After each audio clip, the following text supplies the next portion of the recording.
Wow. Well, I think that's the way science is a lot of times. Mm-hmm. You know, the cargo cult people don't know what they don't know. Right.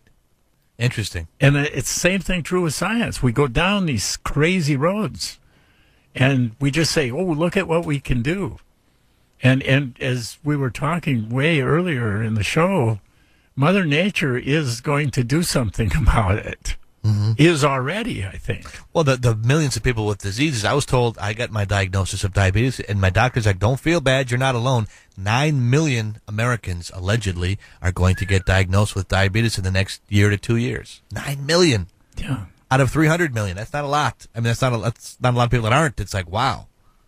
Well, the whole system has become this engineered thing. I mean, if you think about how meat is processed, how the process works, mm-hmm. right? Beef are in feedlots, so-called feedlots, but they really are manure seeds. That's what they're sorry. That's why they got to keep giving them all the antibiotics, because they're living in disease. You're not, no creature's designed to live that way. Mm-hmm.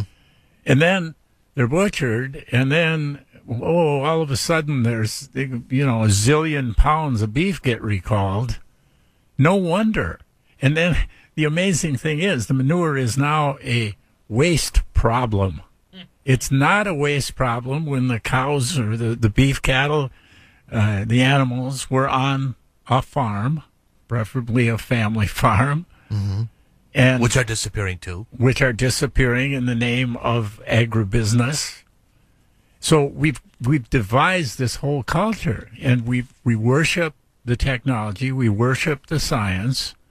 And this is also in the blog, when for most of human beings' existence, the worship was of nature. Mm-hmm. I mean, fear. Mother Nature probably liked it. I mean, these people will behave. They won't do anything contrary because they fear what nature will do to them. We've lost that. Now, in our arrogance, we can do anything. So we've created this whole world, this whole system that looks at profit only.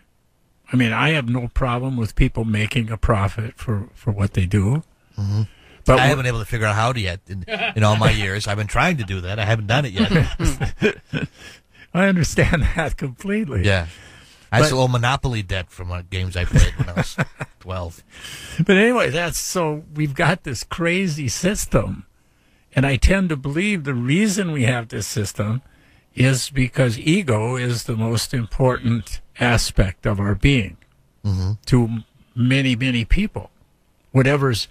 I've got a bigger car than you do. My house is bigger than you, and so is my bank account. Therefore, I'm better than you. And that's crazy. A crazy thought. Yeah, it is. Yeah. So I'm sorry. I have a quick question while we're on organic.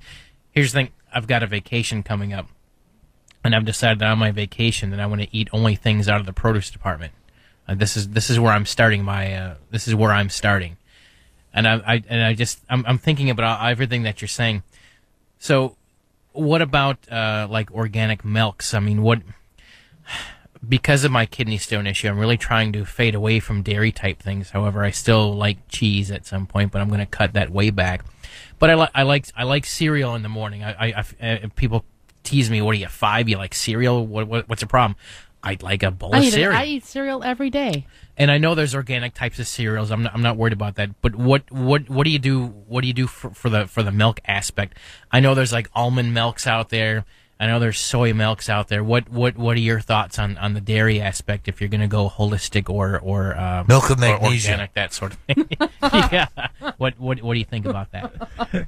I quit drinking milk years ago, but I eat cheese. Okay. I eat yogurt too. And I'm kind of suspicioning that raw milk is really good for us. Mm-hmm. Mm-hmm. That's why they don't let us have it. Yeah, well, the reason being is that if every farmer can sell milk, all of a sudden the big producers, so-called producers of milk, aren't making as much money. That's what I think. Mm-hmm. But I remember in my hometown, on the edge of town, there was a farm. Just curious, where's your hometown, if you don't mind my asking? You're not originally from the Milwaukee area? New Richmond, Wisconsin. New Richmond, Wisconsin. Okay. 35 miles from St. Paul, Minnesota. Gotcha. Okay. Yeah. There was a farm on the edge of town. Mm-hmm. And they were, at that time, you could be a certified milk seller. So if your barn was clean and your milk house was clean, you could sell milk to the public. And my cousins, there were 6 kids, and there wasn't a lot of money. So my cousins went up to the milk house at the farm, which was like a 3-block walk from their house, with a gallon milk pail. And they poured milk in the pail, and I remember the gallon cost 50 cents. And people would buy little tickets so they get a discount like that. You know, you're going to buy this much from us. And all of my cousins grew up pretty healthy and pretty well muscled and so on. And like I say, they ate a lot of food out of the garden because they had to. But it was like a perfect example that raw milk really did seem to do them good. It did them well. So all the health magazines talk about how great unpasteurized raw milk. Mm-hmm. Can you get it today? I've never tasted it. It's illegal in Illinois and Wisconsin. Illegal? It is illegal to be sold. So you can't go to Joe Blow's dairy farm 10 miles up the road and buy raw milk. It's against the law. Well, if you knew him, he'd probably give it to you or sell it to you, work it out. But I'm saying, right. Well, if that farmer's caught, he's done farming. Yeah. Wow. One of the things that some farmers have done is they've started an LLC, a limited liability corporation, mm-hmm. and then if somebody wants to buy milk from them, they have to become members of the LLC. So now they're not selling it to the public anymore; they're just selling it in their own group. And I think that worked, at least for a while, but I don't know now what the status is. A loophole. Yeah. You know? Yeah. But it's crazy because, I mean, that's the whole thing is I mean, there's an effort to limit our supplements. Yeah. Herb Kohl was sponsoring legislation to make DHEA a pharmaceutical, or not, I guess not a prescription. A prescription drug because it's a steroid. Well, DHEA is actually a naturally forming natural hormone. Mm-hmm. And what it is, it's a testosterone precursor.